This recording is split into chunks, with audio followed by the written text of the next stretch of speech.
नमस्कार, मैं हूं आपके साथ अंजना और आप देख रहे हैं टीवी 10 न्यूज। आइए नजर डालते हैं आज की खबरों पर। देवशयनी एकादशी पर प्रसिद्ध उद्योगपति एवं समाजसेवी के साथ साथ आम जनमानस के हृदय में अपना विशेष स्थान रखने वाले अखिल भारतीय तीर्थ पुरोहित महासभा एवं श्री माथुर चतुर्वेदी परिषद के मुख्य संरक्षक वरिष्ठ कांग्रेस नेता महेश पाठक ने अपना जन्मदिन प्रतिवर्ष की तरह इस बार भी सादगी और उत्साह के साथ ठाकुर राजाधिराज के चरणों में शीश नवाकर एवं आशीर्वाद लेकर मनाया। इस अवसर पर उनके परिजनों, मित्रों, शुभचिंतकों और विभिन्न सामाजिक संगठनों के साथ नगर के गणमान्य एवं प्रतिष्ठित लोगों के द्वारा उन्हें उनके जन्मदिन की शुभकामनाएं देकर उनके उत्तम स्वास्थ्य एवं दीर्घायु की कामना की गई। आपको बता दें कि चतुर्वेदी समाज की शान कहे जाने वाले प्रसिद्ध उद्योगपति महेश पाठक प्रतिवर्ष अपना जन्मदिन ठाकुर द्वारकाधीश का आशीर्वाद लेकर मनाते हैं। इस मौके पर प्रतिवर्ष की तरह इस बार भी मंदिर में भव्य फूल बंगला एवं राजदरबार मनोरथ का आयोजन किया गया, जिसके चलते संपूर्ण मंदिर परिसर को विभिन्न प्रकार के आकर्षक फूलों के साथ रंग बिरंगी विद्युत रोशनी से सजाया और संवारा गया था।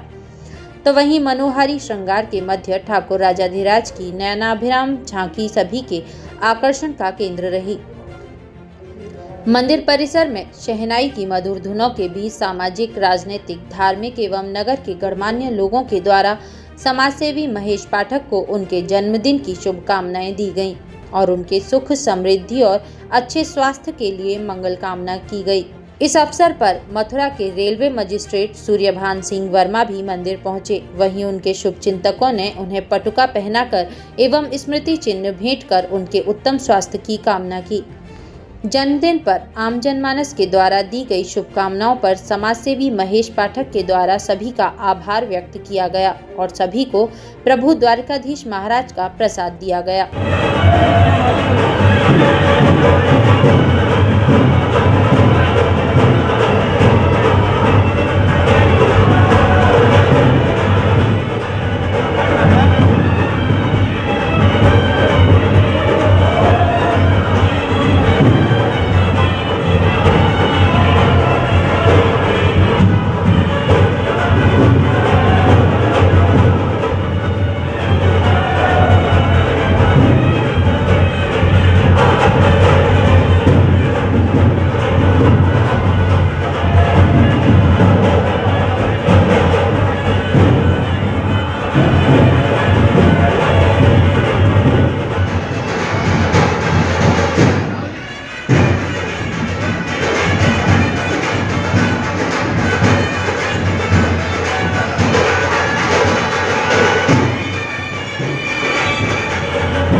हमारे मार्गदर्शक अखिल भारतीय तीर्थ पुरोहित महासभा के मुख्य संरक्षक एवं माथुर चतुर्वेदी परिषद के मुख्य संरक्षक श्री महेश जी पाठक के जन्मदिन की सबसे पहले उनको बधाई देते हैं। उनको यमुना मैया और श्री राजाधिराज उनको चिरायु करे, जिससे कि उनको हमारा मार्गदर्शन मिलता रहे। आज जो युवा टीम हमारे साथ बैठी हुई है उसके हमारी यही कामना है कि अपने मार्गदर्शन में उन्होंने वो जिम्मेदारी दी है, हम अपने हिसाब से अपने तन में लगन और ऊर्जा के साथ उस जिम्मेदारी को पूरा कर सकें। यही हमारी कामना है, ये हमारा लक्ष्य है कि हम उनकी जो दी हुई जिम्मेदारियां हैं उसको पूरा कर सकें। सबसे पहले तो आपके चैनल के माध्यम से आपके सारे दर्शकों को बहुत बहुत बधाई। दूसरा, मैं अखिल भारतीय तीर्थ पुरोहित महासभा के मुख्य संरक्षक एवं माथुर चतुर्वेदी परिषद के मुख्य संरक्षक श्री महेश पाठक जी को माथुर चतुर्वेदी परिषद की तरफ से बहुत बहुत जन्मदिन की बहुत बहुत शुभकामनाएं और बधाइयाँ देना चाहूँगा। और भगवान श्री द्वारकाधीश से कामना करूँगा कि हम उनके संरक्षण में जमुना जी को लेकर के जो हमारा सबसे पहला और सबसे अहम मुद्दा है, हमारी सबसे इम्पोर्टेंट प्राथमिकता है, जमुना जी का जो जमुना प्रदूषण है और जमुना जी की निर्मलता है, उसको लेकर के हम उनके सानिध्य में बस ऐसे ही आगे बढ़ते रहें और तेज़ी से जो हम मुकाम हासिल करना चाहें वो हासिल करें। एकादशी का पर्व मंदिर में धूमधाम के साथ मनाया गया है, वहाँ पे फूल बंगला कर तैयार किया गया है। राज दरबार में प्रभु विराजमान है, किस तरह की व्यवस्था में? देखिए, ये तो ठाकुर जी भक्त की भावना के अनुरूप सब कार्य करते हैं। जैसा कि आपने अभी देखा है कि देव सोमनी एकादशी सनातन धर्म की एक बहुत बड़ी एकादशी है और ठाकुर मंदिर द्वारकाधीश में सभी कार्यक्रमों का निर्धारण मंदिर के गोस्वामी करते हैं।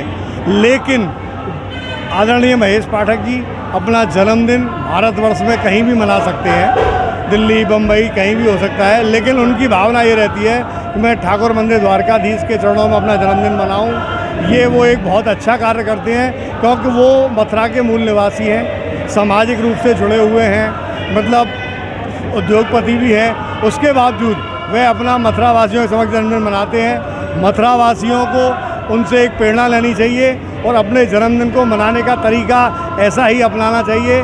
मैं मंदिर की ओर से, मंदिर परिवार की ओर से आदरणीय पाठक जी को बहुत बहुत हार्दिक शुभकामनाएं देता हूं। उनके उज्जवल भविष्य की कामना करता हूं। वो स्वस्थ रहें, मस्त रहें और इसी प्रकार के कार्यक्रम मंदिर में कराते रहें। आज आप एक बार फिर से प्रभु राजाधिराज के चरणों में अपना आशीष नवाते हुए जन्मदिन मना रहे हैं। आज जो पाश्चात्य संस्कृति हावी है, लोग विदेशों में पहुंचकर के जन्मदिन मनाते हैं और आप भी सक्षम हैं, ऐसे में राजाधिराज के चरणों में पहुंचने का क्या संदेश जाता है? देखिए, मैं तो हर वर्ष की भांति अपना जन्मदिन राजाधिराज के चरणों में मनाता हूँ, क्योंकि जब प्रभु ने मथुरा में जन्म दिया, ब्रज में जन्म दिया, बड़ा ज़रूरी होता है जब प्रभु आपको कुछ देता है तो आप उसमें से थोड़ा अंश प्रभु के चरणों में भी लगाएं, मानव कल्याण में भी लगाएं। हमारे आपके यहाँ ही कहा गया है कि दुख में सुमरन सब करे, सुख में करे न कोई, और जो सुख में सुमरन करे तो दुख काहे को हो। ऐसी बात नहीं है, पाश्चात्य संस्कृति अपनी जगह है, परंतु आज आप देखोगे कि बड़े बड़े प्रोग्रामों में भी भजन बजते हैं। धीरे धीरे लोगों की भावना प्रभु की तरफ जा रही है। आप हमारे मथुरई को देख लो कि साल में 10 करोड़ आदमी आ रहा है, ये उसका लगाव ही है। मैं तो युवाओं से कहना चाहूँगा कि साल में 365 दिन है आपके पास, आप कुछ भी करें, परंतु जिस दिन आपका जन्मदिन हो और जिस प्रभु ने आपको जन्म दिया उसके चरणों में अपना आधा घंटा 1 घंटा अवश्य निकालें और जो तुम्हारी श्रद्धा हो उसके हिसाब से प्रभु की सेवा करें। अगर ये करेंगे तो उनका जीवन धन्य होगा, यही मैं कह सकता हूँ। बाकी कुछ मुझसे पूछ रहे थे बड़ा भ्रष्टाचार हो रहा है, मैंने कहा प्रभु भी बड़े महान हैं। जाको प्रभु दारुण दुख देई, ताकि मत पहले हर ले, देता है फिर तुम्हारी मत हरता है, फिर तुमको ज़मीन पे ले आता है। इससे ऐसा काम ही मत करो कि ज़मीन पे आना पड़े। तो अगर आप थोड़ा समय प्रभु के चरणों में लगाएंगे तो मैं समझता हूँ आपका ये जीवन और अगला जीवन भी धन्य होगा। उसी तरीके से मैं करता हूँ कि मेरे बच्चे देख रहे हैं, मेरा नाती मेरे संग है, मेरा दोस्ता मेरे संग है, उसको ये संस्कार मिलेंगे। हो सकता है कोई इसमें फॉलो करे, कोई न भी करे। मैं कहता हूँ अगर आधे भी फॉलो कर जाएंगे, 1/4 भी फॉलो कर जाएंगे तो उस परंपरा को निभाएंगे तो सही। तो यही मैं सबसे कहूँगा। और सबसे बड़ा आनंद मुझे आता है जब जनता के संग मनाता हूँ। वैसे तो सब घर पे आ नहीं सकते, रंग बिरंगे लोगों से मुलाकात होती है, इसी बहाने से उनसे राम राम होती है, और जो बांट के खाए वही तो समागम है। तो मैं सबसे उन्हें कहूँगा युद्ध से कि वह प्रभु के चरणों में ध्यान लगाएं और अपने जीवन को सफल बनाएं। धन्यवाद। अब तक के लिए बस इतना ही, फिर मिलते हैं अन्य खबरों के साथ। मुझे दीजिए इजाजत। अपने आसपास की खबरों को देखने और हमारे साथ जुड़ने के लिए हमारी खबरों को लाइक करें, कमेंट करें, चैनल को सब्सक्राइब करें, हमारे फेसबुक पेज को फॉलो अवश्य करें। धन्यवाद।